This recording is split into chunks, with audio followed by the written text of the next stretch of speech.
সাথে কম্পিট করতে হবে, তাহলে না তুমি ওর সাথে জিতবা।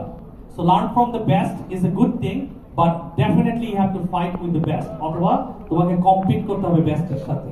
তুমি যদি তারা না করো তাহলে তুমি তাহলে তুমি বেস্ট হতে পারবে না, দেয়ার ইজ নো ওয়ে।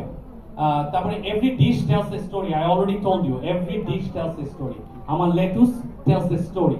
যখন আমি আমার ব্রাইন হেলথে কেউ খাইতে আসে, যখন ওরা সালাদ বার থেকে লেটুস নেয়, আমার আমার আমার ডিরেক্টর খুব ফানি, ও একটা একটা একটা ছবি পোস্ট করছে, এখানে আমার ছবি দিয়ে লিখছে যে শেফ অ্যাপ্রুভড। তখন ওরা বলে শেফ অ্যাপ্রুভড এর মানেটা কি? গ্রিক। তো we already talked about it, compete with the best. Actually আমি লিখছিলাম কিন্তু ভুলে গেছি। এটা কিন্তু খুব ইম্পর্টেন্ট জিনিস। তুমি তুমি কখনোই একটা মানুষ 100% সাকসেসফুল হইতে হইতে সাকসেস হয় না, তার অনেক সময় ফেল। এই যে গোল পোস্ট গুলোর কথা বললাম, কোনো গোল পোস্টে তুমি ডেফিনেটলি পড়ে যাবা, but you need to stand up. তো তোমাকে ওটা ডিপ ব্রেথ নিয়ে, হ্যাঁ আই এম রেডি ফর